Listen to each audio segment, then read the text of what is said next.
3 महामंत्र। ओम त्वमेव साक्षात्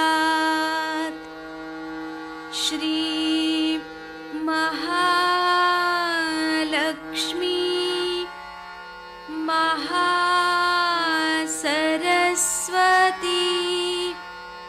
महाकाली त्रिगुणात्मिका कुंडलिनी साक्षात् श्री आदिशक्ति माताजी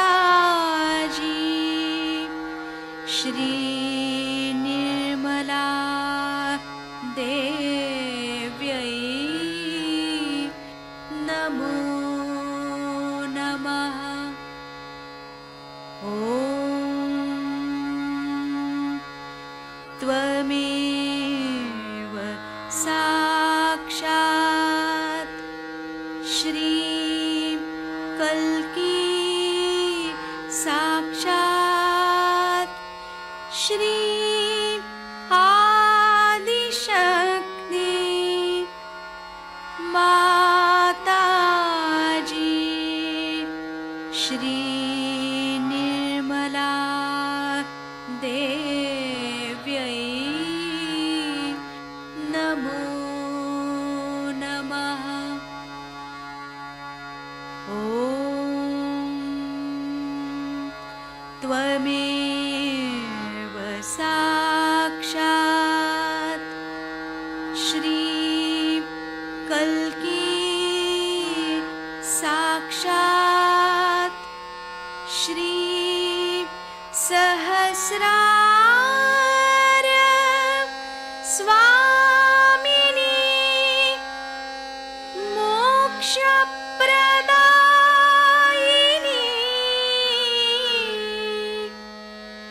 माताजी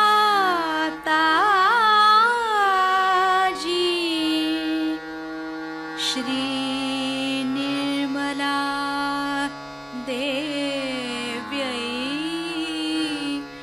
नमो नमः। श्री गणेश मंत्र।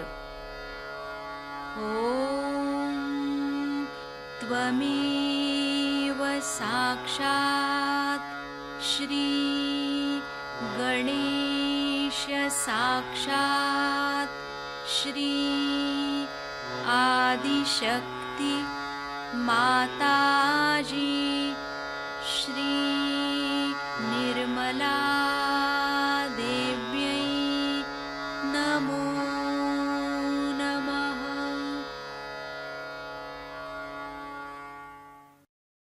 जय श्री माता जी। दोनों हाथ माँ के सामने, हृदय में श्री माता जी को देखेंगे। परम पूजनीय श्री माता जी, कृपा करके हम सभी के हृदय में अपना स्थान ग्रहण कीजिए।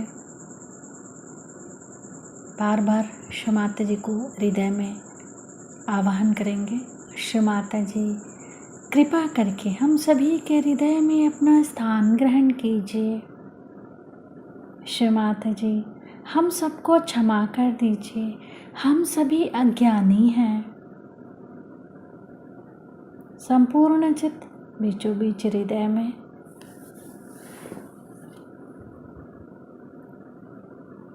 क्षमा रूपेण संस्थिता या देवी सर्वभूतेषु क्षमा रूपेण संस्थिता नमस्तस्यै नमस्तस्यै नमस्तस्यै नमो नमः।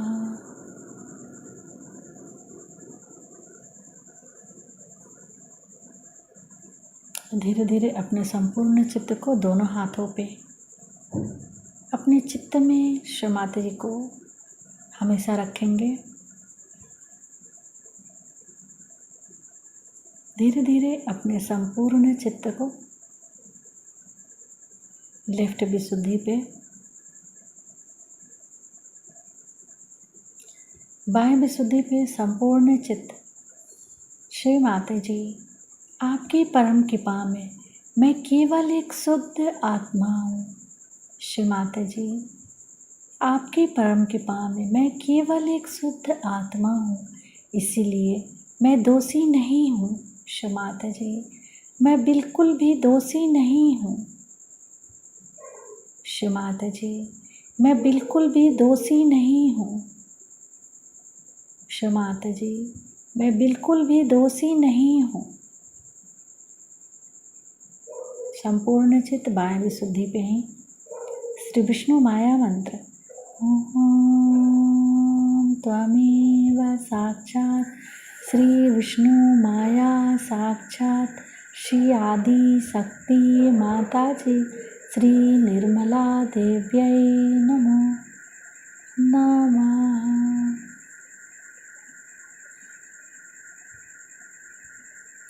बाएं विशुद्धि पर अपने चित्त को क्लॉकवाइज घुमाएंगे 7 टाइम्स।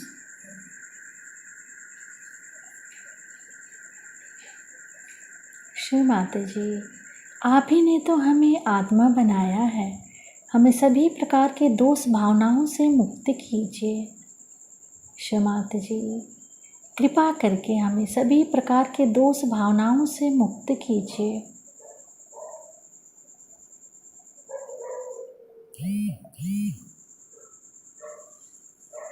धीरे धीरे अपने संपूर्ण चित्त को लेफ्ट आज्ञा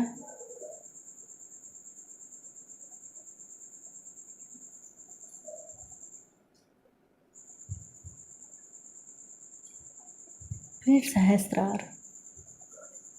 सहस्त्रार पे माँ के श्रीचरण कमलों को देखेंगे। माँ के श्रीचरण कमलों की परिक्रमा सहस्त्रार पे करेंगे 7 टाइम्स।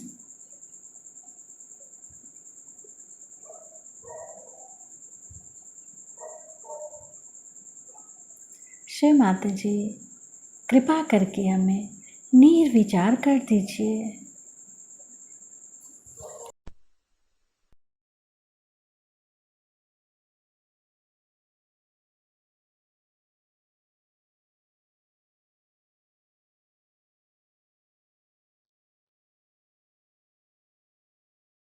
आज के शुभ अवसर पे इस भारतवर्ष में हर जगह खुशियां मनाई जा रही हैं। इसका कारण ये है कि सूर्य जो हमें छोड़ करके, भारतवर्ष को छोड़ के और मकर वृत्त पे गया था, वो अब लौट के आया और पृथ्वी और सूर्य के युति के साथ जो जो वनस्पतियाँ, खाद्यान्न आदि चीज़ें होती हैं, वो सब होने का अब समय आ गया है। और जो पेड़ सर्दी में पूरे पत्तों से दूर हो गए थे, पूरी तरह से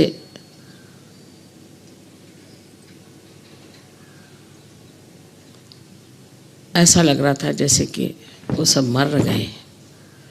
वो सारे पेड़ फिर से जागृत हो गए, उसमें हरियाली आने लग गई। और इसलिए इस समय का जो विशेष है कि पृथ्वी फिर से हरभरित हो जाएगी, सारे ओर फिर से कार्यक्रम शुरू हो जाएंगे। और विशेषकर उत्तर हिंदुस्तान में जहाँ की ठंड बहुत ज़ोर से पड़ती है, वहाँ तो इसका विशेष रूप से उत्सव माना जाता है कि सूर्य का आगमन हुआ और सूर्य के कारण जो भी हमारे कार्य हैं वो अब पूरी तरह से होने वाले हैं। इसलिए आज की बड़ी शुभेच्छा हम यहाँ के सब लोगों को कहते हैं और सोचते हैं कि आज के शुभ अवसर पे आप सब लोगों से यहाँ मिलना हुआ, ये भी एक बड़ी आनंद की बात है। जैसे सूर्य का आना हम लोग बहुत ऊंचा मानते हैं, उससे भी कहीं अधिक सहजयोग का सूर्य इस पृथ्वी पर आना महत्वपूर्ण है, क्योंकि सृष्टि की जो कुछ सृजनता है, जो क्रिएटिविटी है, वो सूर्य से प्लावित होती है और सूर्य उसको चालना देते हैं। और परम चैतन्य की जो सृजन शक्ति है, उसका जो कृतकार्य है, उसको चालना सहयोग से मिली है। अभी तक परम चैतन्य जो था वो किसी कार्य में संपन्न नहीं हो पाया था। उसकी वजह ये थी कि उसका सूर्य अभी तक उस के प्रांगण में उतरा नहीं था। लेकिन अब ये सूर्य ये परम चैतन्य के प्रांगण में उतर गया है और इसके कारण आप सबके अंदर उसका प्रकाश आया। उस प्रकाश के कारण आपकी कुंडलिनी जागृत हो गई और आपके अंदर जो एक सृजन भूमि थी वो पूरी तरह से हरित हो गई। और इस सृजन भूमि को आप इस तरह से बना रहे हैं कि सारे संसार को इससे लाभ हो सकता है। और ये बहुत बड़ी बात हो गई है, बहुत दिव्य बात हो गई है। ये बात पहले हो नहीं पाई थी। हमारे यहाँ अनेक ऋषि मुनियों ने इस पर विचार कहे हुए हैं कि ऐसा कौन सा दिन आएगा जब सामूहिक तरह से ये सृजनता जागृत होगी। वो सृजनता आज जागृत हो गई है और इसलिए ये न कि सिर्फ पृथ्वी की सृजनता का ही एक पर्व है, पर सहयोग के सृजनता का भी बहुत बड़ा पर्व है। ये साल खास करके माना गया है कि बहुत बड़ा साल सहयोग के लिए होगा और सहयोग का प्रकाश बहुत गहरा लोगों में उतरेगा। जब चीज़ बहुत गहरी उतरने लग जाती है तब ये भी सोचना चाहिए कि इसके साथ साथ दूसरी भी एक बहुत बड़ी घटनाएं घटित होती हैं कि जो संसार के दुष्ट और संसार को नाश करने वाले और संसार में जो आतंक मचा रहे हैं, संसार की जो उच्चतम चीज़ें हैं उनको नष्ट कर रहे हैं, ऐसे सब लोगों का नाश होते जाता है। जैसे ही अंकुर फूटने लग जाते हैं, अगर वो सत्य लेकर आए हैं तो जहाँ वो फूट नहीं सकते वहाँ वो तहस नहस कर देंगे और सब तरह से नाश कर देंगे। इस प्रकार जो कुछ भी कुवृत्तियाँ हैं, जो आसुरी शक्तियाँ हैं, वो सब नष्ट हो जाएंगी। जैसे कि सूर्य के आने के बाद सारा तम, सारा अंधकार नष्ट हो जाता है, उसी प्रकार सहयोग के प्रकाश के आने पर सारे संसार का अज्ञान का अंधकार, दुष्टता का अंधकार पूर्णतया नष्ट होना चाहिए। सो आज उस कगार पर हम खड़े हैं कि यहाँ से एक बहुत ऊंची उड़ान हमें लेनी है और इस उड़ान में हमें सोच लेना चाहिए कि हमारे अंदर जो कुछ भी बोझ है उसे हमें हल्के कर लेना चाहिए। हमारे अंदर अनेक तरह की प्रणालियाँ हैं, अनेक तरह की हमारे यहाँ गलत धारणाएं हैं, उसी प्रकार हमारे अंदर हर एक तरह की अंधता, ये सब अंधता को हमें छोड़ देना चाहिए और एक पूर्णतया निस्संग होकर के हमें इस उड़ान को लेना। और जो लोग उससे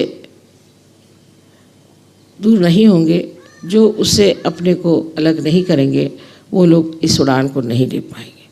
आप लोग सब सहयोग की महत्ता जानते हैं, उसकी दिव्यता जानते हैं।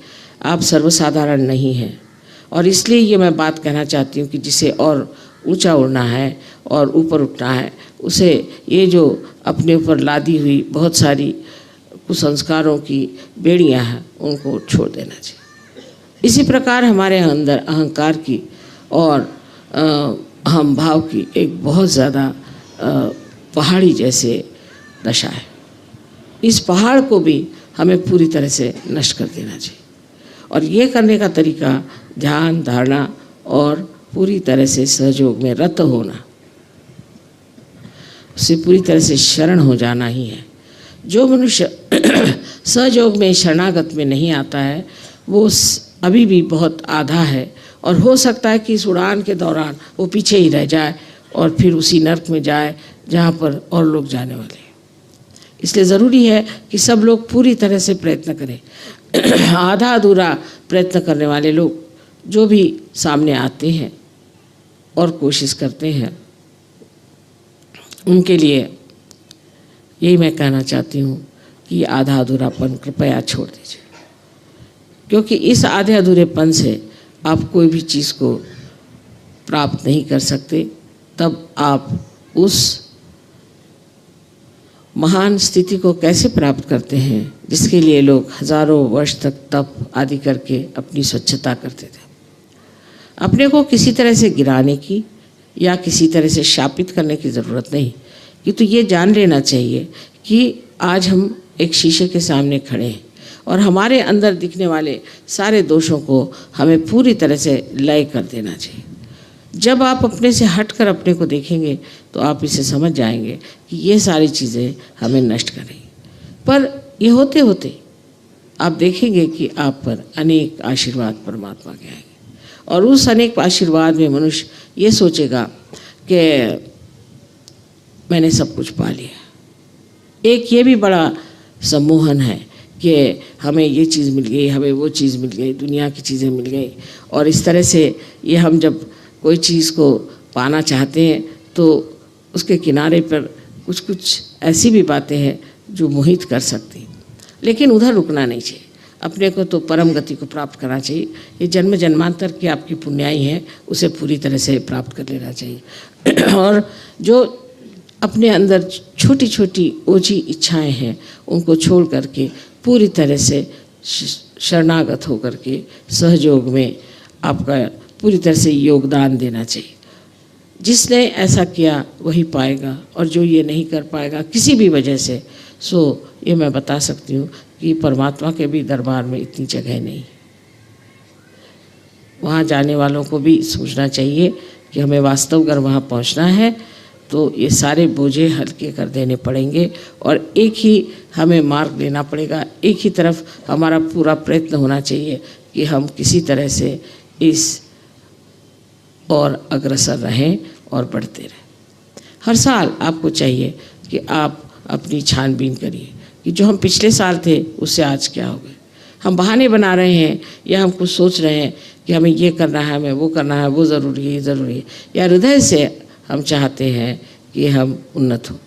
क्यों? और बहुत से लोग ये भी सोचते हैं कि सहयोग के द्वारा हमारी बीमारियां ठीक हो जाएंगी या हमारी कुछ और चीज़ें, समस्याएं हल हो जाएंगी, ऐसा हो जाएगा, वैसा हो जाएगा। सो उनको पता होना चाहिए कि सब समस्याओं का हल एक ही है कि आप उस दशा में पहुंच जाएं जो परम। फिर हर एक काम अपने आप बनते हैं, आपको कुछ करने की ज़रूरत नहीं। इस प्रकार आज के दिन आपको मैंने अपना मनोदय बताया, पर मैं चाहती हूँ कि आप भी अपने हृदय में ठान लें कि मैं जो बात कह रही हूँ वो दिखने में बहुत सहज सरल है, किंतु मनुष्य की जो प्रवृत्तियाँ हैं, उसकी जो गतिविधियाँ हैं, वो इस कदर विचित्र है कि मैं भी उसे नहीं समझ पाती। कहते हैं कि समझ में आए तो वो क्यों कर खुदा हो, लेकिन मैं तो कहती समझ में आए तो क्यों कर मनुष्य हो, क्योंकि मनुष्य इतना जटिल है, इतना जटिल है और उसका समझना बहुत ही कठिन है। आप लोगों से मुझे यही विनती करनी है कि देवत्व को प्राप्त करने के लिए इस मनुष्यता की जो जटिलता है इसे पूरी तरह से धिक्कारना चाहिए और उसे छोड़ देना चाहिए, और यही कहना चाहिए कि हमें उसी देवत्व को प्राप्त होना है जिससे हर चीज़ आप जिसे भी छूते हैं वो प्लावित हो जाएगी, चेतनामय हो जाएगी, सुंदर हो जाएगी। आपका जीवन भी एक बहुत सुंदर, बहुत आदर्श, बहुत ज़्यादा आनंददायी, प्रेममय और एक ऊंचे किस्म का हो जाएगा। आप सबको अनंत आशीर्वाद।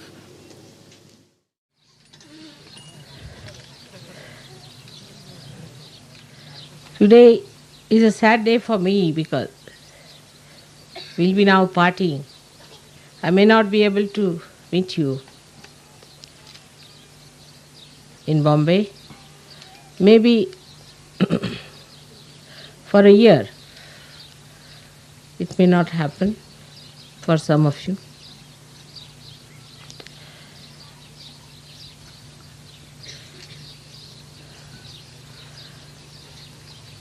And I would like to give you a little advice about the growth within yourself.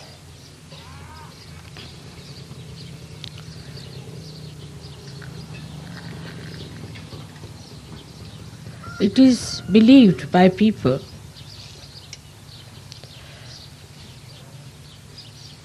that God is helping us and we are in His kingdom. So, whatever happens, He looks after us. It is true. But as you are the instrument of the God, you have to also look after yourself. For today's delay, I would like to apologize, but the delay comes because from Pune, Mr. Kulkarni was to come and see us, do this puja. Now, I told him, he's come now, that his wife is a negative lady. And he doesn't understand his own importance, I would say. As a leader, you must understand your importance. And another person who came, he asked, why don't you come with me? He said, I have to come with my wife. And that's how this delay has taken place, because he's not here. He said he'll come for puja, so the main thing was first to arrive here in time without a negative force pulling you. So we conclude that it is important that first of all we should know that in any way we should not try to have any negative forces attacking us or involving us or attaching to us. She may be your wife, maybe your husband, maybe your son, maybe your daughter, maybe anyone. You must see that that person is negative through vibration. And don't have anything to do with such a person. Never listen to such a person. Never agree to what that person says. And do as you please. Because in vibrations you will know that the person is negative. Of course, that doesn't give you a hand to sort of destroy another person or to completely finish Sahajoga in that person. But on the contrary, with love and proper advice, you have to tell that person that you are being negative. You are a negative person. We are getting negative vibrations from you. Now, that person may persist on the negativity. Maybe because he does not know how to get out of it, or maybe she does not know how to get rid of it, or maybe laziness, maybe that her arrogance, because such people can be very arrogant and adamant and high-ended, could be very arbitrary also, and could be so intelligent that they would cheat themselves with their own intelligence. They will not accept your advice, whatever it is. Try to tell them as far as possible. You have to go to a great extent. Because you are not here for them, you are here for yourself and for God. So you have no business to waste your energy with somebody who is a positively negative person.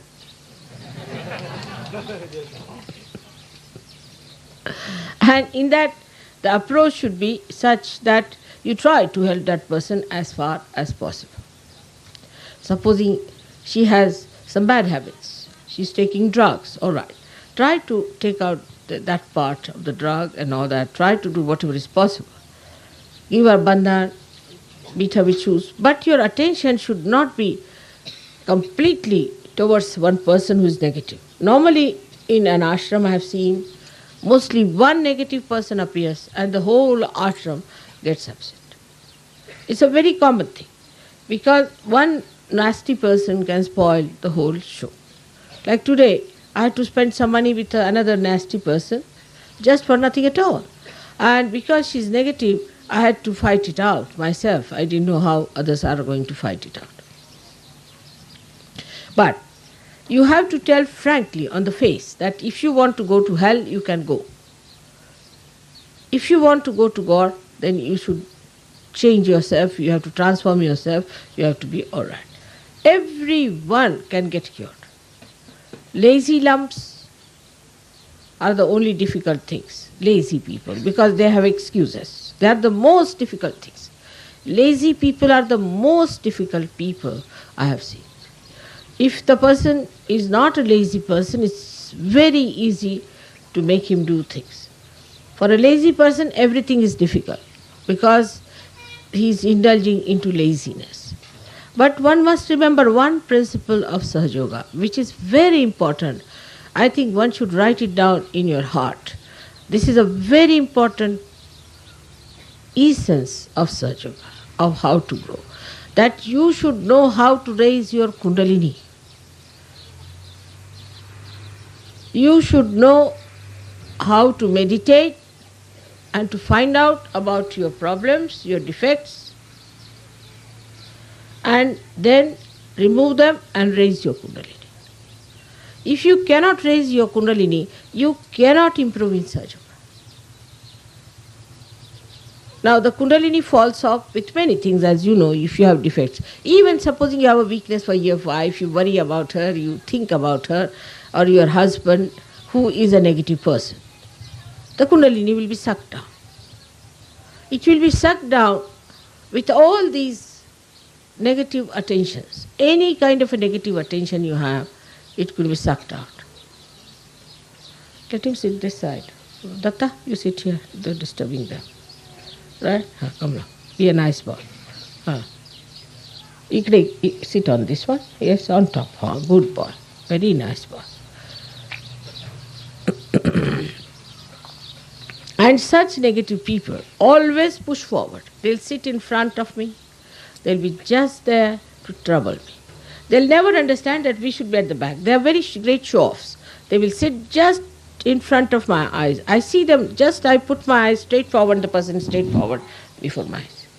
It's a sign that they're all the time trying to displease the goddess. All the time. Of course, your mother is such a funny goddess that she never gets displeased. But there are so many others who get displeased. So I wish I had known that. I really don't know. I think I'm nothing but forgiveness and I just don't recognize it. But it's a common point. A person who is a very positive person doesn't come forward much. Keeps out. Doesn't force me to do things. Otherwise they'll force me. Do this, sit down like this, I'll have this. Unless and until I tell you, you should not. Like I know some people, it's a headache to be with them. But they'll ask, should I give you tea? Should I bring this for you? Why? I'll tell you if I need. Will you take this? Will you take that? Would you have this? Would you like a white tea or a black tea or a yellow tea? I have no time to think about all these nonsensical things. And that's what distracts my attention from them. And they don't get, it's a vicious circle. They don't get my blessings. Linda, you are the one now. Go that side. You know that very well, and you are the one who will sit in front. Now, I can tell you how many are sitting in front of me. Most of them would be negative people, except for Alexandra, I can see that. Another is Martin, is she there? Martin catches very well. Yes, second one must be Martin. Yes, come along. Martin catches very much. And you people don't want to see that you catch. You people don't want to see that you catch. And then what happens that it affects the other person. The leaders are affected. Let's see, who is next? Babette is all right. Now who is next? Let's see. Behind her. She has eye trouble. She has a problem. She should not sit in front. She should be on the side. It's all right. I mean, I need not worry that far, but still, let her sit on the side.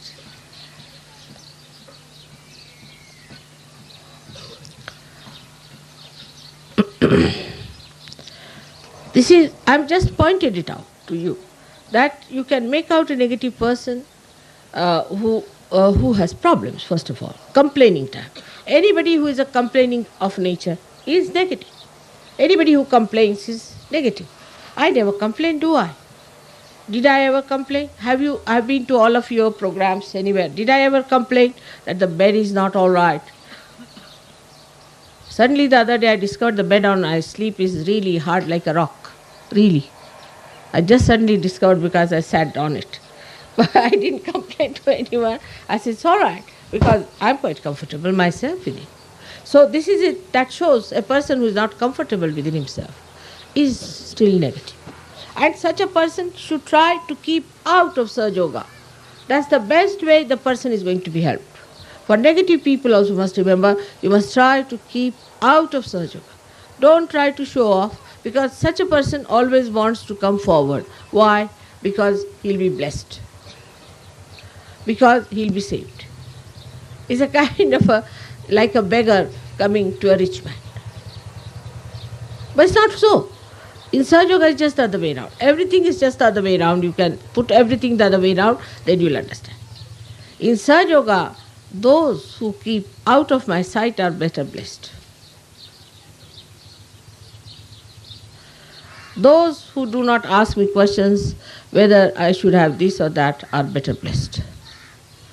Those who do not claim anything from me are better blessed. Those who do not challenge me are better blessed. Miracles happen, like in my passport.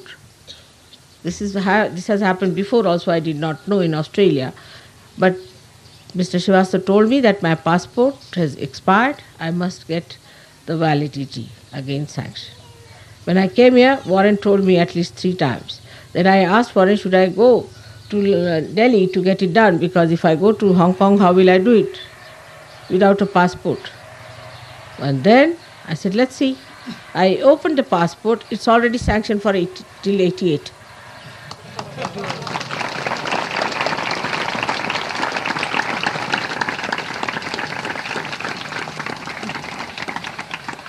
So, you see, for that one has to understand that we must know our priorities. We must know what is important. For me, it was important I had to go to Hong Kong. I couldn't find any time when I could go there at a time when it would not be very hot. And just it worked out for me. I don't have to go to Delhi for that. I am now ready to go. It has happened so many times. And even if something goes wrong with my passport or anything because of negative forces, I use it for an advantage. So even if somebody is a negative person, use it for a positive thing. Now example, I was going to America and I had sent my passport for visa.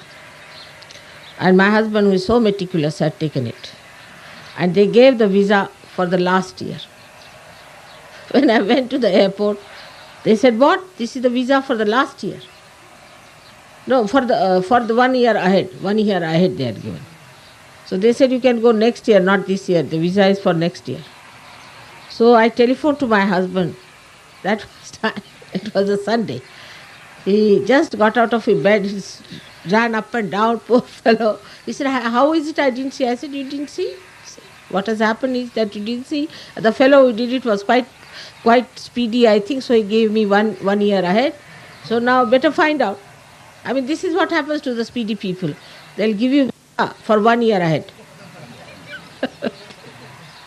That's another extreme positivity.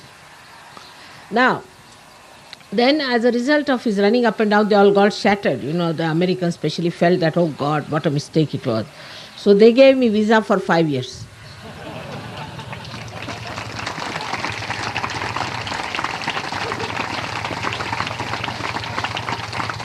So instead of feeling unhappy about the negativity and making miserable faces and making yourself miserable and me miserable with that, best is to laugh it out and use that negativity for your positivity.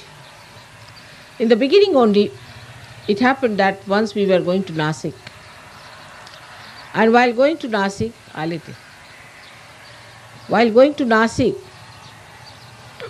our car failed. And everybody said, Mother, your car never fails. How it has failed? I said, let it be. It's all right. It's very nice here. I can look around. I can see around and all that. They couldn't understand why I was so relaxed about it. So the car failed and it took about 1 hour. Now the people who were Sahajogis before never used to cure anybody, never used to look at anyone, never used to raise anybody's kundalini, all very frightened. But as I was not there, they felt very challenged because there's such a big crowd there. They didn't know what to do. So they said, all right, we'll raise your kundalini. That's how they started doing it, and it's helping now, even now that you are doing it. Otherwise they would not touch it. So every disadvantage, every negativity is to be used for positivity. As I have told you before also, an example of a little cell going inside the Mother Earth, sees a big boulder there, goes round it, ties round it again and again and again, and uses it for further holding of the tree, for the support of the tree. That is what is wisdom. That is what is wisdom. And this wisdom comes through meditation, meditative method. So you must every day meditate and raise your kundalini, otherwise you cannot. By saying, Mother, I love you, writing me 10 pages letters, which is impossible to read, doing all kinds of things like that, and asking me questions morning till evening. Nothing is going to help you to understand me, or to understand yourself, or to understand Sahaja Yoga, or to grow in Sahaja Yoga. You may talk, discuss, do what you like. To understand Sahaja Yoga is to keep very happy faces, happiness within yourself, joy within yourself. Try to see the essence of joy in everything. Don't try to criticize, make yourself miserable. But to raise your kundalini every morning religiously, every morning, every night, raise your kundalini. Kundalini is like the nourishment, the water of life for the growth of your inner being. If you do not meditate, if you do not know how to raise your kundalini, you better try to learn it. Negative people always avoid that, because then they feel burnings, they feel this. Face it up for a while. Doesn't matter. Face it up, clear out yourself, and see that you raise your own kundalini. Don't blame your husband, don't blame your wife, don't blame your children, don't blame your atmosphere, nothing of the kind. You can go in the jungles every day. You can go anywhere you want to. If you want to do it, you can do it. But people must understand that now we are saints, and saints have to do that.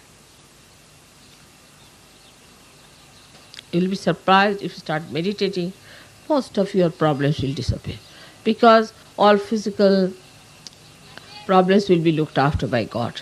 All material problems will be looked after Him. All other problems, family problems will be looked after Him. But the main problem is how to make you do it.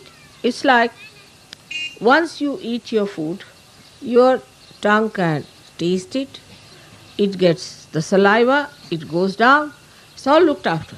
It goes down properly, down below, it is all, the juices are secreted, they know that the food is coming, it is digested in different parts, as it is, it's all built in.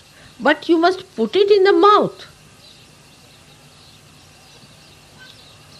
And this is what is the mechanism of Sahaja Yoga is.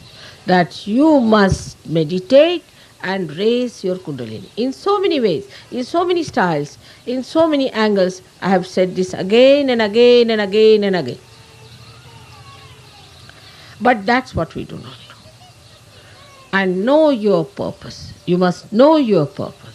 Like as I said, that the leaders do not know their importance at all. They behave sometimes in a manner which I can't understand.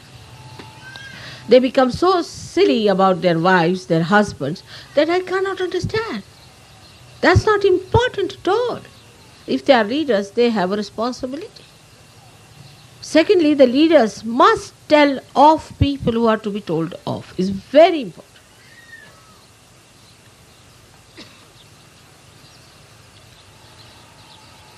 If you cannot tell off people, it's no use.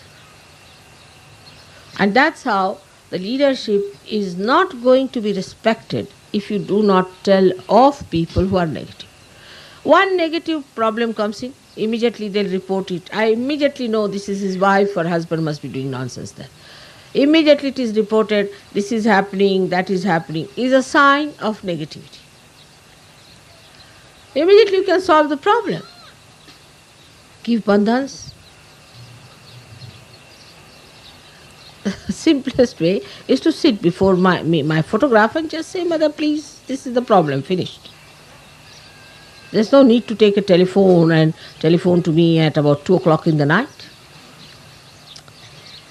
Just do that. But the trouble is, you cannot, because your system has not yet reached that point. It's such a vicious circle. Your system must reach that point where the connection is absolutely there. You don't care for leadership, anything, but you care for your inner growth. If your inner growth is in that position, it will happen automatically.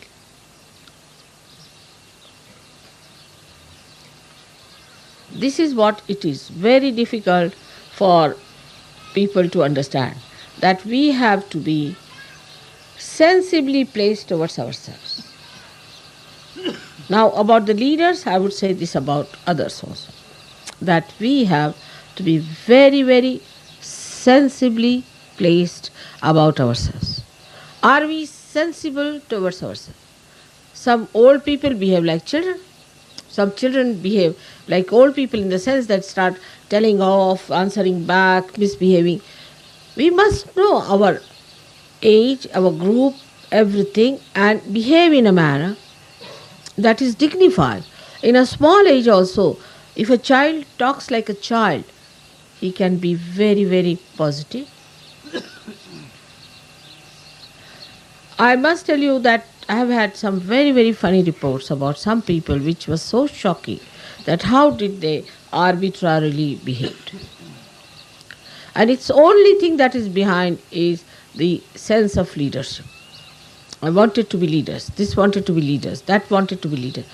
There's nothing like leadership in Sahaja. You don't know, your mother is too capable.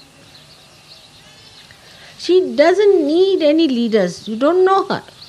Better know her. She's too capable, very clever and cunning woman.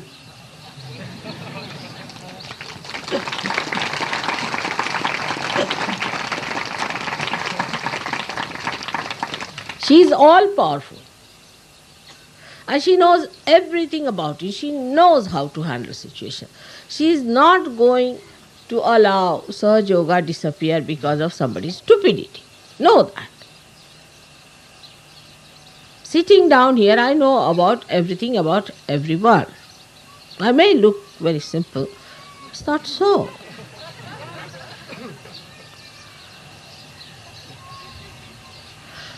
That's why I have to tell you that you don't consider yourself to be endowed with some sort of a special power as a leader. Only that you have the power through your mother which you have to assert. So whatever I am doing is the mother who is doing it.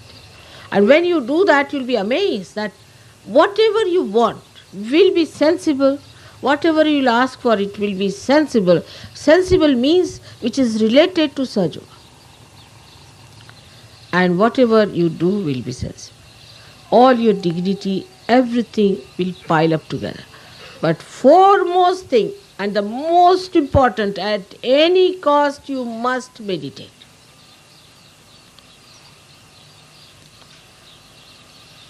This is what I have to now tell to our Indians also, but for you it is very important. Because now you are returning back to the real place. Like yesterday somebody said to me, some Westerner said, Mother, they are talking about why you left Vaikuntha and came to this India. Is all right, but we would say, why did you leave this India and came to us? Then the answer was there, that the God has become mad about the saints because of the saints and their company. But the saints have to be saints, otherwise they become troublesome to me. Even if I go to lunatic asylum, nothing will happen to me. If I go to, say, to a cemetery, nothing will happen to me. But if a saint catches even a slightest thing, that troubles me, tortures me. Not outwardly maybe, but inside.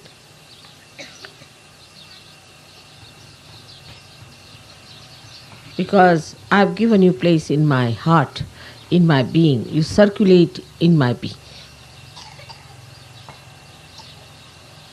That is how I know about it. So, if you really grow better, if you improve better, it will be a thing of joy for you and the greatest joy for me as well. That's all I want, that you should grow. Nothing else. Nothing else. Now, one more assurance I want to give you, that we are going to start certain projects in India. Now the time has come. We have acquired some land definitely now. We are going to work out some projects. As soon as I settle down in India, you will start showing the manifestation of that. And maybe this kind of tour I may not be able to do for after few years. But then you yourself will be able to conduct these tours in your own country, go around, because this is a training period where you will learn how to do this kind of thing. Of course, in your country it's rather difficult to get such people, but how to contact. I started with one person. So I'm just a lady, housewife, and if I could do it, why not you?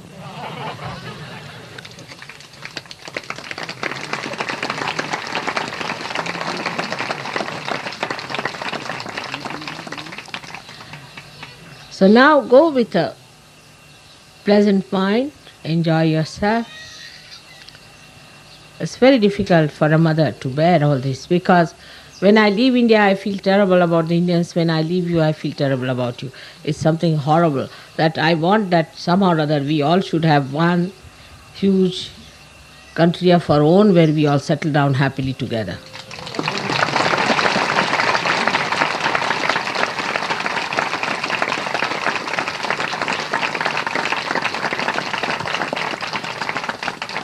So on behalf of you, I would like to thank all the Indians who have done so much for us, given us all the comfort. According to them it was discomfort, but according to it was comfort.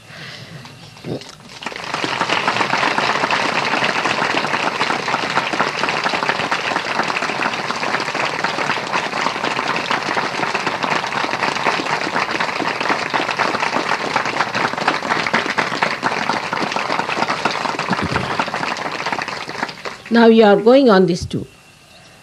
I would request you not to discuss other mundane nonsensical things on the way, but discuss Sahaja Yoga. Understand, there are people who are just new, tell them about Sahaja Yoga, let them know what is Sahaja Yoga is. Also explain to them what is Sahaja Yoga. You'll be traveling now quite a lot, and also you'll be going to places where we are going to have our projects done. You can have a look at it, will be a good idea. And also you think about what kind of projects we can have in this country which will help them to achieve better results in Sahaja Yoga. All this we have to discuss, and this group is much more serious type, I think, and is going to work out something seriously about the future plans that we would like to have here and abroad, and whatever are the dates and things you would like to do. In the month of May, June, July, I would be in the West, and May I would like to keep for America, if possible, at least the second half of May. The rest of it you can adjust it the way you want to have. and also arrange your programs among yourself. Whichever you say is all right. This time it was desired that I should go to Greece. I don't mind. I would like to go there and do the needful.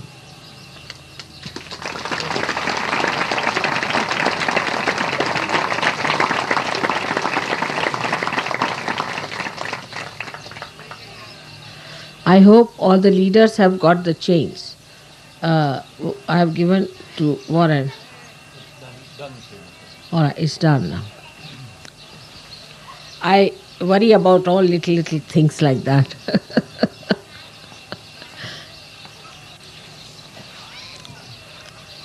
आता आपण सर्व इथे एकत्र आलात आणि ह्यांच्याबरोबर समागम केला, ह्यांची एवढी सेवा केली, संतांची सेवा केली, त्याबद्दल हे सगळे आपले फार फार फार आभारी आहेत.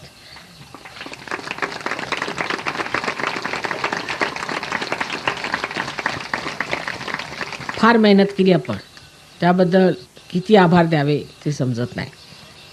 पण तुमच्यासाठी हे लोक फोटोज आणखीन काय काय घेऊन आले आहेत ते नंतर पूजेनंतर आम्ही सगळ्यांना देऊ.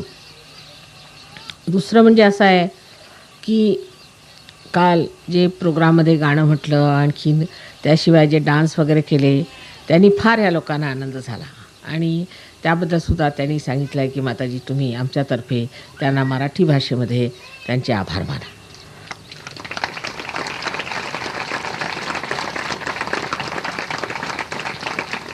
विशेषतः विद्यापीठाच्या लोकांनी एवढी मेहनत करून इतकं सुंदर सगळा काही प्रोग्राम दिला, त्याबद्दल खरोखर त्यांना फार कौतुक वाटलं. दुसरी गोष्ट म्हणजे अशी की विद्यापीठाच्या लोकांनी थोडासा माझ्या कार्याला हातभार लावण्याचा, पुरुषांनी असा विचार केला पाहिजे की ह्या वेगळ्या वेगळ्या ठिकाणी आम्ही जातो. अस्तगावला गेलो होतो, नंतर आपल्याला माहीत आहे की गाणोरी गावाला गेलो होतो, संगमनेरला गेलो होतो आणि श्रीरामपूरला सुद्धा पुष्कळ लोक आले होते. ह्या ठिकाणी तुम्ही लोकांनी आपापसात वाटून घेतलं पाहिजे. धुमाळ तर फार मेहनत करता, त्यांनी किती मेहनत केली, इतकं टिकून ठेवलं सहयोगाला. एकट्या माणसांनी आपल्यावर घेऊन खर्च करून सगळं व्यवस्थित त्यांनी सहयोगाला मांडून घेतलं, शहाणपण धरून. तसंच सर्वांनी आपल्या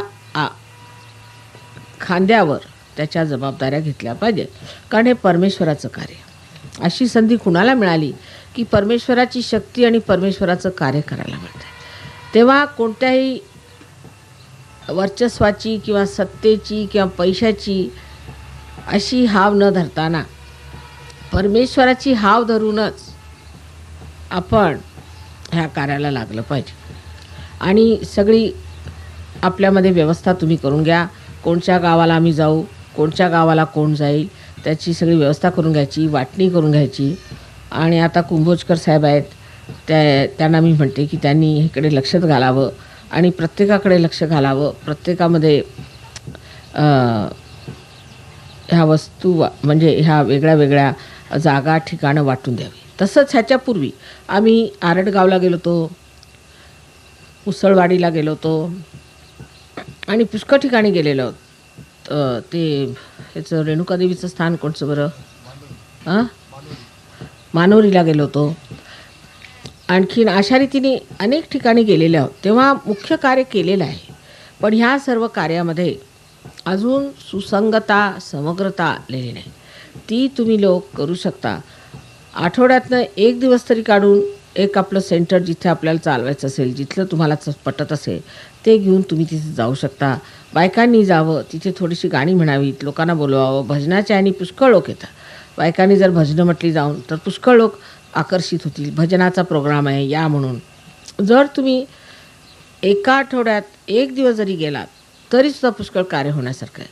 आपापसात वाटून घ्यावे, वेगळं वेगळं कार्य करा. सहयोगाला 2 अंग आहेत की आतून आपली कुंडलिनी आधी वाढवली पाहिजे, कुंडलिनी उचलली पाहिजे, त्याच्यासाठी ध्यान केलं पाहिजे. पण दिवा लावून करायचं काय? जर दिवा लावून तुम्ही कुठेतरी अंतराळात ठेवलात त्याचा फायदा काय? ख्रिस्तानी असं स्पष्ट म्हटलं आहे की दिवा लावून कोणी दिवठणी खाली ठेवत नाही, त्याच्यावर ठेवतात, मापाखाली ठेवत नाही. तसंच आहे की हा तुमचा जो दिवा परमेश्वराने लावून दिलेला आहे त्याचा प्रकाश तुम्हाला दुसऱ्यांना दिला पाहिजे. आणि जेव्हा तुम्ही याचा प्रकाश दुसऱ्यांना द्याल तेव्हाच तुम्हाला खरोखर आनंद मिळेल. आणि त्या आनंदाचं एक सर्कल असतं. आता मी सृष्टीमध्ये जर आपल्याला समजावून सांगितलं तर लक्षात घ्या. सृष्टीमध्ये कसं सर्कल आहे की आता तुम्ही एक बी पेरलं समजा, किंवा आता हे तुमचं शेत तयार झालं.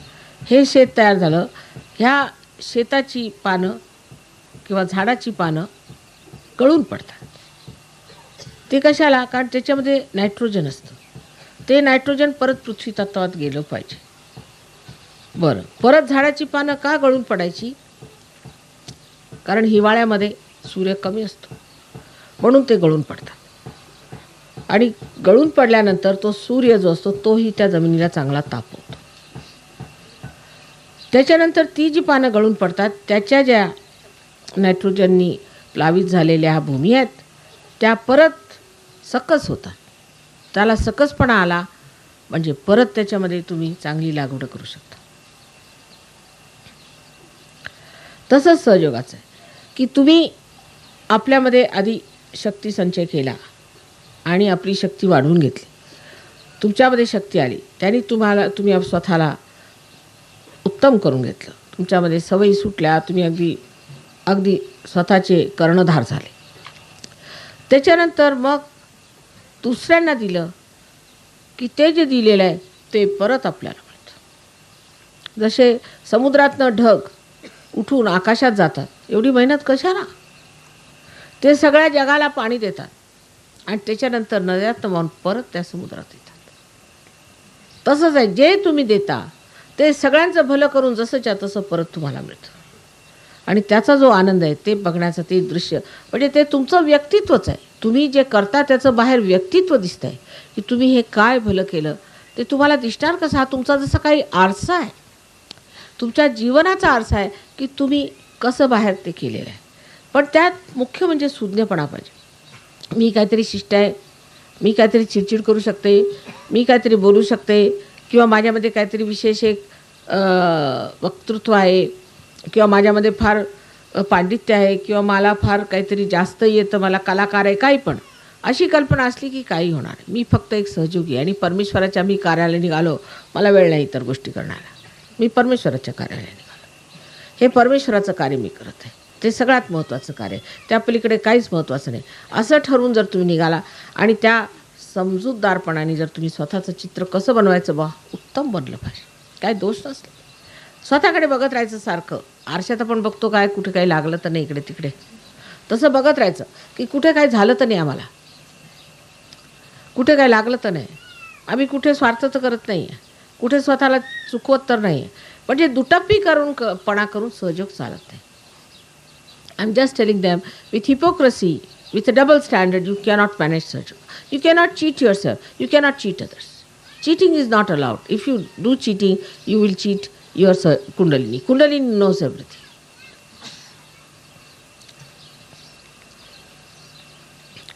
तेव्हा थोडीशी हिंमत करायला पाहिजे, थोडीशी मेहनत करायला पाहिजे आणि लक्षात घेतलं पाहिजे की अशी सुसंधी कधीच कुणाला लाभलेली की परमेश्वराचं कार्य करायचं, परमेश्वराची शक्ती मिळवायची आणि परमेश्वराच्या साम्राज्यात आनंदात राहायचं, असं तिन्ही कधी मिळालं नाही. परमेश्वराला लोक 3 गोष्टी मागतात.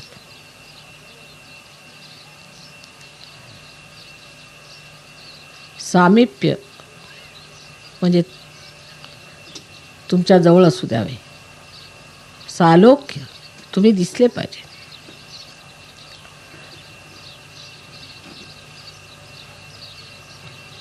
आणि तुमचा सहवास घडला पाहिजे.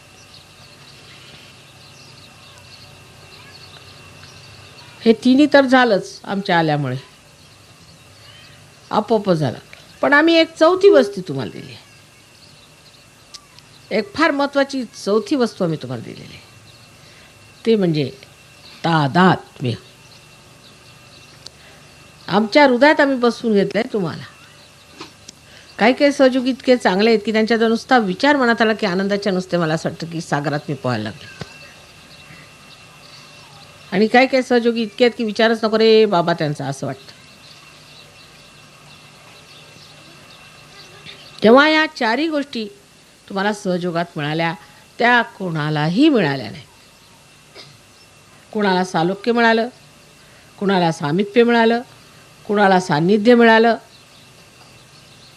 पण तादात्म्य फार कमी लोकांना. ज्यांना तादात्म्य मिळालं त्यांना पहिले तिन्ही वस्तू मिळाल्याच नाहीत, नुसतं तादात्म्य मिळालं. त्यांनी परमेश्वराला कधी पाहिलं नाही, त्याच्या समीप आले नाही आणि त्याचा सहवास मिळाला नाही. फक्त त्यांनी तादात्म्यातच सगळं मिळवून घेतलेलं होतं. पण आता हे सगळं तुम्हाला मिळाल्यानंतर केवढी उन्नती व्हायला पाहिजे आपली. पण त्या लोकांची गोष्ट अशी होती की त्या हजारो वर्षापासून परमेश्वराला शोधतच होते. सुखरूत फार होती आणि तुमची पुण्याई असलीच पाहिजे म्हणा, त्याशिवाय होणार नाही. पण ह्या जन्मात आता आपण पुण्य केलं पाहिजे. पूर्वजन्मात आपण जी कर्म केली त्याच्यामुळे आपल्याला त्रास झालेले आहेत, ही गोष्ट खरी, कबूल.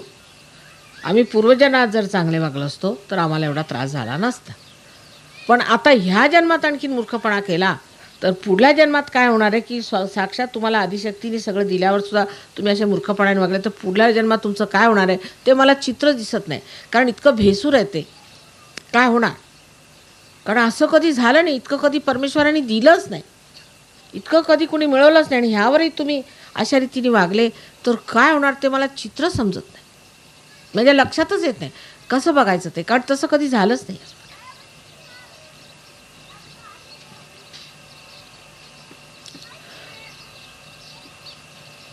आणि म्हणून फार याची गरज आहे की डोळ्यावरचा पडदा काढून सहयोगामध्ये रत झालं पाहिजे. अहंकाराचा पडदा विशेष. हे लोक तुमच्यापेक्षा पुष्कळ जास्त शिकलेले, फार श्रीमंत, अत्यंत कर्तबगार लोक आहेत. पण त्यांच्या लक्षात येतं आणि तुमच्या येत नाही, कारण बुद्धीला तीव्रता नाही, शुद्धता नाही. शुद्ध बुद्धी असायला पाहिजे, बुद्धी शुद्ध असायला पाहिजे. बुद्धी उलटीकडे का जाते? कारण शुद्ध नाही, शुद्ध बुद्धी पाहिजे. एकदा शुद्ध बुद्धी तुम्ही उतरले म्हणजे गोष्ट लक्षात येईल. आणि मी असं का करतो बाबा, मला असं का सुचत नाही, असं माझं ठीक का मी करून घेत नाही असं वाटेल. आणि मग लगेच तुम्हाला ती शक्ती येईल आणि स्वतःला तुम्ही उत्तमोत्तम करून घ्या. सहयोगाचे अनेक नियम आहेत. ते फार सोपे आहेत, काही कठीण नाही, तुम्हाला काही विशेष करावं लागणार नाही, ते तुम्ही पाळावेत. पण सर्वात मुख्य म्हणजे ज्याला म्हणतो आपण लगन, कोणत्या गोष्टीच्या मागे त्याला चिकाटी. पण चिकाटी शब्दामध्ये थोडंसं तरी असं वाटतं की जरासा त्रास आहे. पण लगन शब्द असा सुंदर आहे की त्याला लागले आता. तेव्हा आपल्याला स्वच्छ ठेवलं पाहिजे, रोज ध्यान केलं पाहिजे. आणि आपण आज ध्यान केलं ह्याचं आपण दुसऱ्यांना काय दिलं, परमेश्वराने हा मेवा दिला सुखाचा, आपण दुसऱ्याला काय दिलं असा विचार केला पाहिजे. कोणाही जवळ आपले मोठे मोठे साधू संत झाले, कुणी श्रीमंत नव्हते, अवतार सोडा, पण बाकी साधू संतांजवळ कुठे एवढे पैसे होते. पण सगळ्यांनी केवढं दान देऊन ठेवलेलं आहे आणि मागितलं काहीच नाही देवाकडनं. तसंच आपण झालं पाहिजे. थोडंसं अंगाला तस होतो, कधी त्रास होतो, काही होतं, काय हरकत आहे, देवाचं काम करतोय हो. देवाच्या कामासाठी लोकांनी किती आलापेष्टा उचलल्या. आणि आता सगळं माहीत असून सगळं समजून जर आपण नाही केलं तर आपलं काय होणार आहे मला ते समजतच नाही काय होणार आहे. म्हणजे अजून त्याचं चित्र रेखाटू शकत नाही, म्हणजे भयंकरच प्रकार होणार आहे तो, असं दिसतंय मला. तेव्हा कृपा करून सगळ्यांनी ही गोष्ट लक्षात ठेवावी. ध्यानधारणा रोज करायची, मुलांना करायला लावायचं आणि स्वतःची प्रगती करून घ्यायची आणि सन्मार्गात राहायचं. सहयोगामध्ये आम्ही कोणताही धर्म, जाती, कसलाच भेद मानत नाही आणि म्हणून कोणत्याही धर्म, जाती, भेदाला मान्यता द्यायची नाही. जर तुम्ही दिली तर ती चुकीची गोष्ट आहे, कोणच्याच नाही. आता ठीक आहे, तुमच्या मुलीची लग्न तुमच्या जातीचं करायची असली तर करा, पण जर नाही झाली तर बाहेर करायला काय हरकत आहे. म्हणजे तुमची जाती बाह्य नाही आहे, पण त्याबद्दल आपले विचार विशाल केले पाहिजेत. आपण विश्वप्रेमात आलेले आहेत, विश्वधर्मात आले आहोत. आपले जोपर्यंत असे प्रगल्भ विचार होणार नाही तेव्हा कोणत्या विचारांनी मनुष्य सहयोग करू शकत नाही. हे विचार आगरकरांनी, टिळकांनी किती वर्षापूर्वी आपल्यापुढे मांडले होते. पण आज सहयोगामध्ये हे साकार होणार आहे.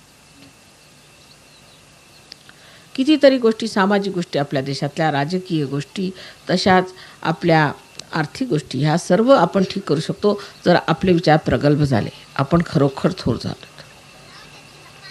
त्या मुलाला इकडे बसवा, मुलाचं ठीक नाही, इकडे बसा. जिभा वगैरे दाखवायच्या नसतात. मुलांना शिस्त लावा. मुलांच्या शिस्ती बघायला पाहिजे. वागता येत नाही म्हणजे कसं वागता येत नाही.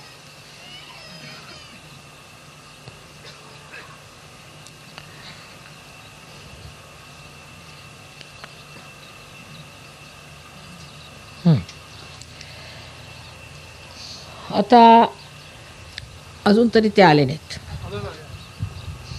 काय तुम्हाला मी 100दा सांगितलं की बायकोचा पदर धरून चालू नका.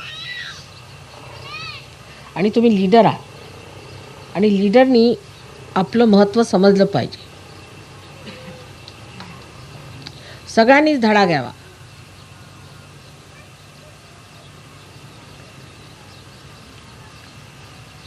Leaders should never make importance of the wife or their husband. Not at all.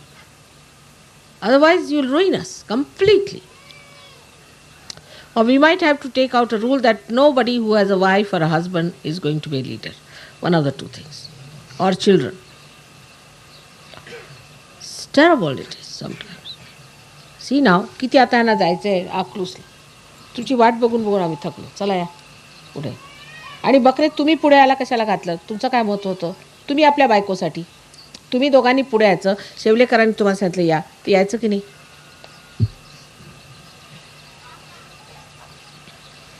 या बायकांना मागून या द्यायचं असतं. माझं असं म्हणणं नाही की बायकांना तुम्ही छळा किंवा त्रास द्या, पण जिथे जे जरुरी असतं तिथे असतं. कामाच्या वेळेला काम.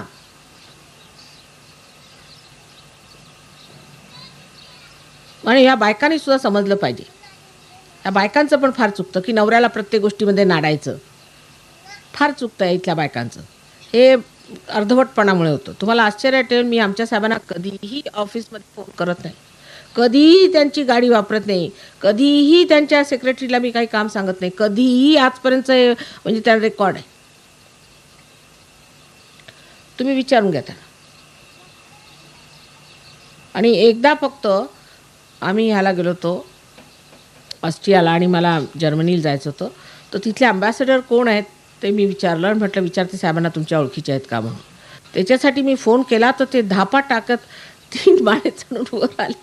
एक्स्केलेटरसुद्धा घेतलं नाही. आणि 5 मिनटं ते हेच म्हणे तू बरी आहेस का, काय झालं तुला, ॲक्सिडेंट झाला का, अमुक. अरे म्हटलं ठीक आहे बाबा, ऐकून तर काय. कारण मी फोनच करत नाही. मेले तरी करणार नाही. त्यांना माहिती आहे तेव्हा काहीतरी असलं पाहिजे असं वाटलं. कधी म्हणून कोणत्याच गोष्टीला ते बाहेर निघाले, काही गाण्याचं तुझ्यासाठी. म्हटलं काही आणायचं नाही, तू सरळ आपल्या घरी या, मला काही. त्यांच्या कामात नेहमी मदत करायची. आणि कधीही तुम्ही विचारून घ्या त्यांना, कधीही त्यांच्याकडनं एका पैशाची तक्रार नाही. त्यांनी संसार चालतो जगामध्ये. पण सारखं टुमणं लावत राहायचं, माझं हे असं, माझं काय झालं. या बायकांना कोण पळून नेणार आहे काय एकट्या याला?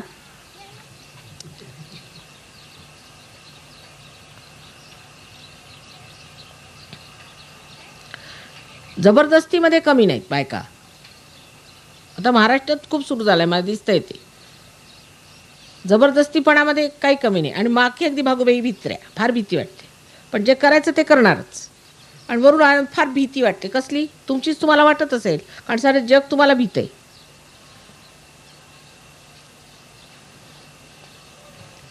नवऱ्याला डॉमिनेट नाही करायचं, सहयोगात अलाउड नाही. बाईचं आपलं स्थान आहे, पुरुषाचं आपलं स्थान आहे. रामाने सीताला सोडली, सीतेने रामाला सोडलं, पण आपल्या पद्धतीने. तिने सोडलं त्याला, पण आपल्या पद्धतीने सोडलं तिने. रानात नेऊन नाही सोडलं, जगातच सोडून गेली निघून.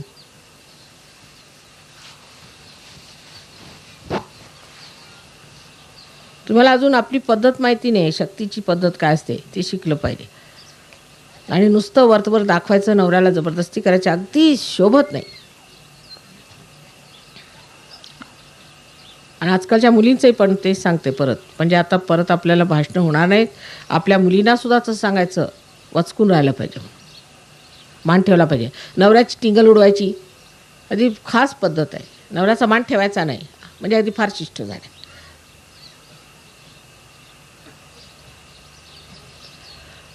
नवऱ्यापासूनच आपल्याला घरामध्ये पावर येते, शक्ती येते. जसा प्राईम मिनिस्टर आहे आणि त्याचा डेप्युटी मिनिस्टर आहे, तो जर प्राईम मिनिस्टर समोर बोलला तर शोभेल का त्याला? असं झालं होतं एकदा, सांगते तुम्हाला कारण आता वेळ आली म्हणून. एकदा मी लंडनला होते, हे वाजपेयी साहेब परराष्ट्र मंत्री होते. मला काय माहीत कोण वाजपेयी नाही कोण. तर त्यांनी आम्हाला जेवायला बोलवलं तिथे प्राईम मिनिस्टरनी. तर आम्ही गेलो होतो. आपले प्राईम मिनिस्टर होते मोरारजीभाई. त्या सांगितलं की दारू बिरू काय वाटायची नाही, लोक केलं पाहिजे, ह्या लोकांना दारूची सवय आहे तर दारू दिलीच पाहिजे. तर मला काय माहीत परराष्ट्र मंत्री काय.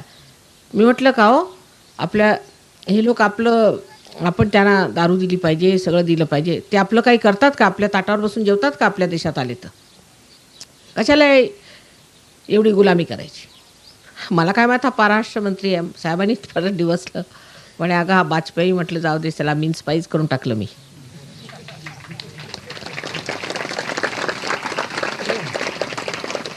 म्हटलं तुमचे प्राईम मिनिस्टर आहे, तुम्ही कोण होता बोलणारे?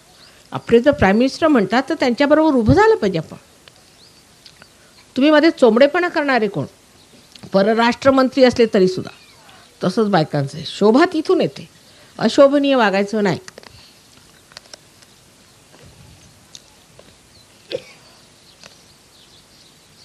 फार त्याचे अनुभव आलेत, फार आश्चर्य वाटतं मला.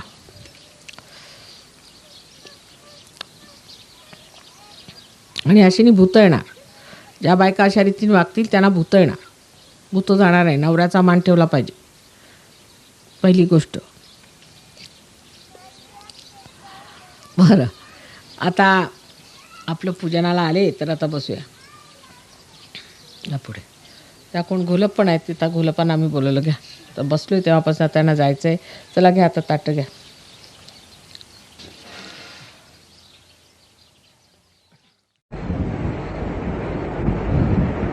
हनुमान जी के बारे में क्या कहें कि वो जितने शक्तिमान थे, जितने गुणवान थे, उतने ही वो श्रद्धामय और भक्तिमय थे. अधिकतर मनुष्य जो बहुत बलवान हो जाता है और जिसके पास शक्ति आ जाती है, जिसे हम लोग कहें कि राइट साइडेड हो जाता है, और वो अपने को इतना ऊंचा समझता है कि अपने आगे किसी को भी नहीं मानता. पर हनुमान जी एक विशेष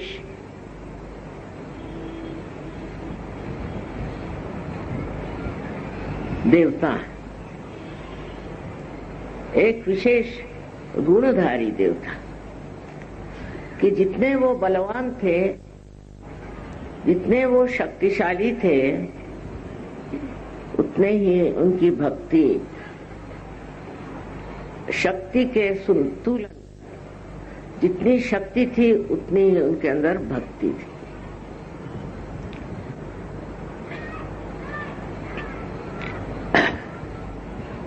ये संतुलन उन्होंने किस प्रकार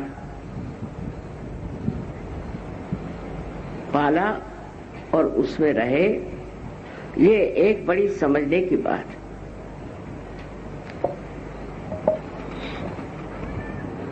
जब हम सहयोग में पार हो जाते हैं और सहयोग में हमारे पास अनेक विध शक्तियां आ जाती हैं, उसी के साथ में हमें संतुलन भी आ जाता. हम प्यार करते हैं और प्यार के सहारे, प्यार की शक्ति के सहारे हम अपने कार्य में रत रहते हैं, वो कार्य करते रहते हैं. इसी प्रकार श्री हनुमान जी अत्यंत शक्तिशाली थे और उनके अंदर दैवी शक्तियां, उनके अंदर नवधा शक्तियां थी,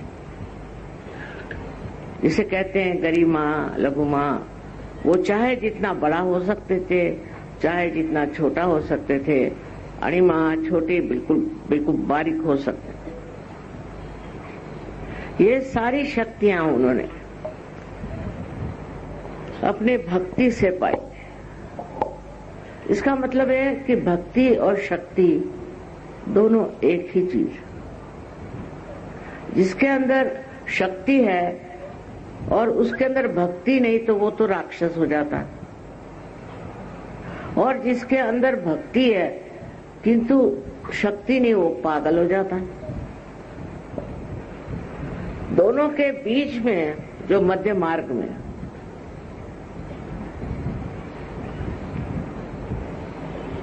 इस चीज को पाता है, जिसे आप शक्ति कहिए चाहे भक्ति कहिए, उसके शरीर का अंग अंग उसी से बना रहता है।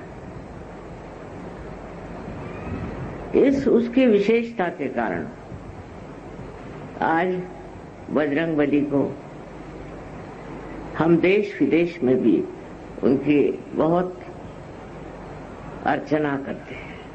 मुझे आश्चर्य लगता है कि प्रदेश के जो छोटे लड़के हैं, बच्चे हैं, जब वो कोई सा भी चित्र बनाते हैं तो पहले हनुमान जी का ही चित्र बनाते हैं। फिर दूसरी उनकी विशेष बात कि वो अर्ध मनुष्य थे और अर्ध वानर थे, माने पशु और मानव का बड़ा अच्छा मिश्रण था। तो हमारे अंदर जो कुछ भी हमने अपने उत्क्रांति में, अपने एवोल्यूशन में पीछे छोड़ा है, उसमें की जो प्रेम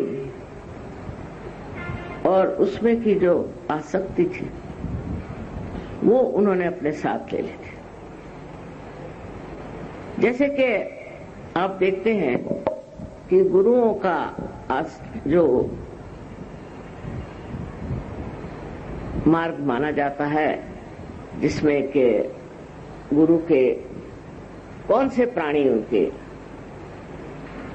सेवक माने जाते हैं, सो कुत्ते को मानते हैं। कुत्ते में वो विशेषता है कि गुरु के जैसे एक साधक पूर्णतया समर्पित होता है और गुरु के सिवा उसका और कोई मालिक नहीं होता, कोई और उसका विचार नहीं होता। हर समय वो अपनी जान लगा देता है अपने मालिक के लिए। इसी प्रकार एक समझना चाहिए कि एक प्राणी जो कि उत्क्रांति में बढ़ा हुआ है, जब वो मनुष्य के सानिध्य में आता है तो वो क्या सीखता है? परम भक्ति। इसका मतलब है भक्ति हमारे अंदर जन्मतः बनी हो, पूर्णतया पहले ही से हमारे अंदर भक्ति का बीज बोया। जब हम लोग इस दशा में नहीं थे, मानव दशा में नहीं थे, तब हमारे अंदर भक्ति का उद्भव बहुत हो गया। भक्ति बुरी तरह से हमारे अंदर समा गई। आप किसी भी जानवर को ले लीजिए, उससे आप स्नेह लें, जरा सा स्नेह दें, जरा सा प्यार दें, वो इस तरह से आपसे निकट हो जाता है, इस तरह आपको मानता है और इस तरह आपसे प्यार करता है। घोड़े की भी बात आपने सुनी होगी कि घोड़े जो है वो अपना सवार जब गिर जाता है या वो मरने को होता है तो उसके ऊपर छा जाते हैं।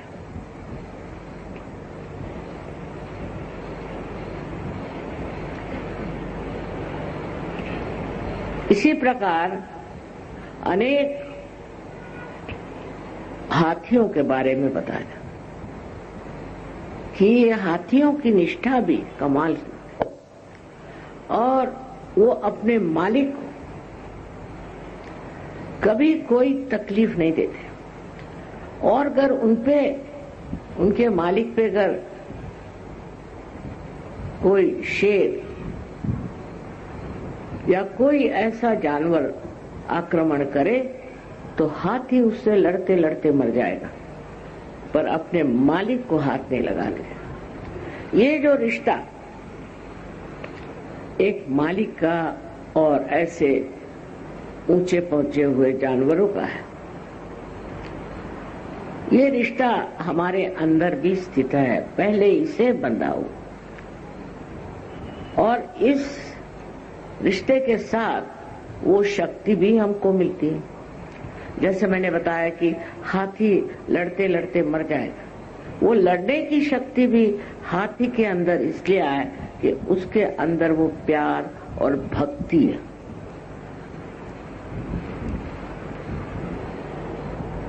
हम लोग कहते हैं कि सहयोग ये प्यार का, परमेश्वरी प्रेम का कार्य है, बात सही, पर इसी कार्य को करते वक्त उसकी शक्ति भी उसी में निहित है। हम लोग उसको शायद जाने या न जाने, उसके बारे में हमें उसकी प्रचिति हो या न हो, पर वो भी उसी के साथ निहित है और वो शक्ति दैवी शक्ति। मनुष्य का किसी के प्रति नतमस्तक होना, किसी को मान लेना, किसी को बड़ा समझ लेना, ये सब उसी के लक्षण। किंतु जब वो अपने गुरु को मानता है तब उसके अंदर गुरु की महिमा तो होती है, पर उसके साथ साथ उसकी शक्ति भी होती है। तो भक्ति और शक्ति दो अलग चीजें नहीं, एक ही है। हम ये कहेंगे कि अगर राइट हैंड में अगर शक्ति है तो लेफ्ट हैंड में भक्ति। ये शक्ति भक्ति का संगम श्री हनुमान जी में बहुत सुंदरता से वर्णित है। कहीं तो वो रावण की लंका जलाने चले गए और वहीं सीता जी के सामने नतमस्तक भी हो गए। और जब सीता जी ने कहा कि नहीं, तुम तो मेरे बेटे हो, मैं बेटे के दम पर नहीं आऊंगी, मेरे पति को आना होगा और इस आदमी का संहार करना होगा। जब वो इसको नष्ट करेंगे तब मैं उनके साथ जाऊंगी। तो हनुमान जी इतने से वहां गए थे, उनका ठीक है, वो तो उनको ऐसे उठा के ले आते हैं, उनकी शक्तियां ही ऐसी थी। लेकिन उन्होंने कहा कि अगर माँ ये बात कह रही है ठीक है।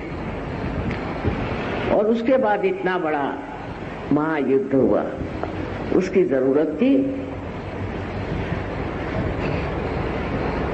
अब ये गुण श्री राम के भी विशेष गुण, अत्यंत शक्तिशाली, और उनका निशाना कभी चूकता नहीं था। आपने सुना होगा कि सीता स्वयंवर में उन्होंने क्या किया। लेकिन वही श्री राम जब रावण की बात आई तो उसको उन्होंने छोड़ा नहीं, उसका उन्होंने वध कर दिया। उसकी जो मैंने उसका जो वर्णन तुलसीदास जी ने बहुत सुंदर किया कि श्री राम बार बार बाण मार रहे थे और रावण के 10 सर में से एक एक गिरता जाए, फिर आ जाए, फिर गिरता जाए, फिर आ जाए। तो लक्ष्मण ने कहा, तब कर क्या रहे हैं आप? एक बाण उसके हृदय में मारो, जैसे हृदय में आप बाण मारोगे वैसे ही वो मर जाएगा, नहीं तो वो मरेगा कैसे? वो नहीं मर सकता। उसका वो बाण जो है वो उसके हृदय में लगा है। अब श्री राम का बड़ा सुंदर वर्णन है वहां। संकोचित है ना, बहुत संकोचित। श्री राम होते हुए इतने शक्ति के प्रचंड महान पुरुष होते हुए भी उन्होंने कहा, देखो बात यह है कि इस रावण के हृदय में मेरे सीता का वास, तो मैं हृदय में नहीं मारूंगा, लेकिन जब बार बार इसका सर उतरेगा तो इसका ध्यान जरूर मेरे सर की ओर जाएगा, उस वक्त मैं इसको बाण से मारना। नहीं तो उनके लिए कहा जाता कि एक बाण में वो वध करते थे। पर अब ये देखिए कि कितनी नजाकत की बात है, कितनी सरलता की बात है, पति का प्रेम अपने पत्नी के प्रति। सारे शक्ति के सागर होते हुए भी उनके अंदर किस कदर प्रेम था। हनुमान जी के तो अनेक किस्से हैं कि जिसमें हनुमान जी ने सिद्ध कर दिया कि वो प्रेम का सागर,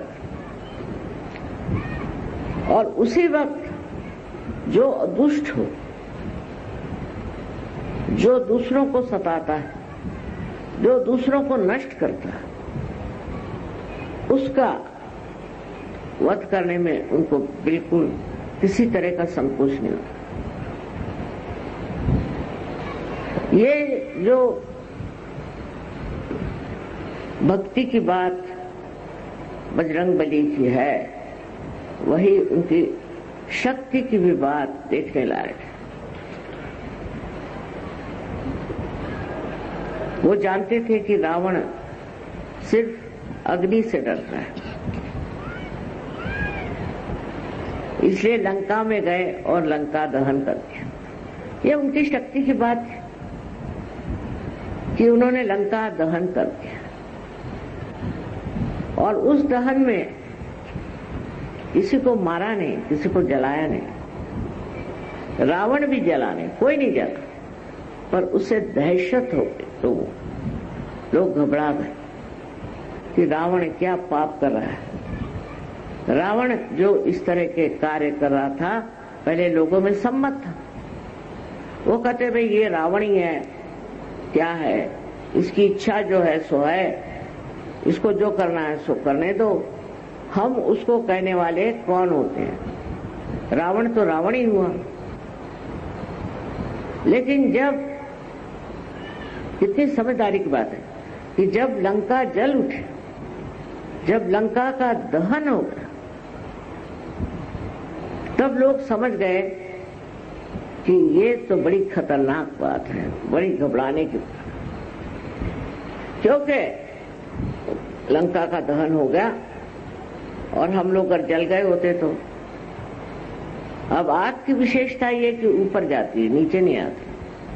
सब लोग नीचे से ऊपर देख रहे थे कि जल रही है, जल रही है, जल रही है, पर पूरा लंका दहन हो गया, लेकिन कोई जला नहीं।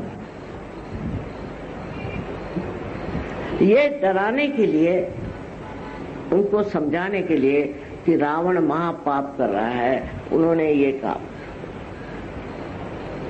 कितनी समझदारी और कितना संतुलन बजरंगबली में था, ये देखना चाहिए। यही हम देखते हैं इतिहास में भी, जितने लोग शक्तिशाली बहुत थे, उनमें अत्यंत प्रेम था। अगर आप देख लीजिए तो शिवाजी महाराज का एक उदाहरण है कि वो इतने शक्तिशाली थे, पर उतने ही बहुत तमीजदार, बहुत कायदे के और बहुत ही ज्यादा संयमित आदमी थे। ये संतुलन जब आप में आ गया, तब आप सहयोगी हैं।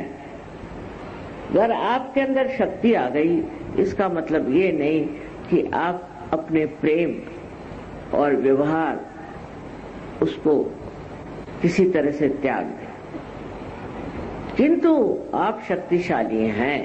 उसकी शोभा ही यह है कि आप, जो लोग दलित हैं, जो गरीब हैं, जो दुखी हैं, जो पीड़ित हैं, जिन पे आफत आई हुई है, उनके संरक्षण में। और जो लोग उनको पीड़ा देते हैं, जो नाश करते हैं, जो सताते हैं और जिन्होंने हर तरह की परेशानी लोगों के लिए खड़ी की है, ऐसे लोगों आप कुछ करने की जरूरत नहीं, सिर्फ बंधन से ही आप ठिकाने लगा सकते हैं। ये जो आपके अंदर शक्तियां आ गई हैं, इसका इस्तेमाल इसीलिए करना चाहिए कि जिससे जो दुष्ट हैं वो खत्म हो जाए। लेकिन आपकी शक्ति में हाथ में तलवार या गदा नहीं, हनुमान जी जैसे बाह्य में गदा नहीं है,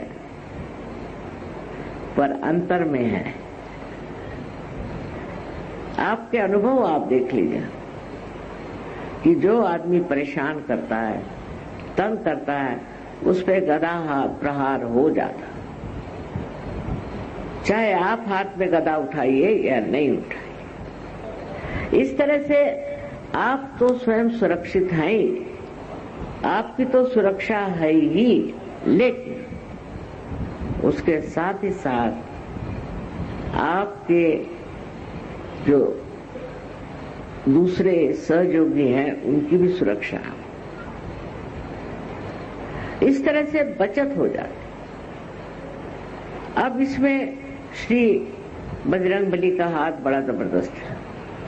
आपको पता नहीं कि वो आपके आगे पीछे खड़े हुए हैं।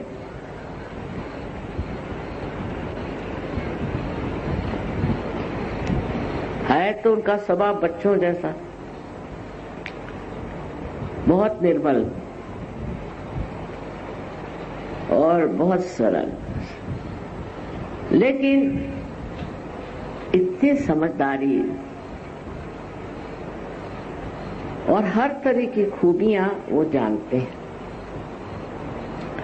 इसका मतलब है कि उनकी शक्ति के साथ उनके अंदर निरक्षीर विवेक बहुत था, बड़े ही बुद्धिमान थे।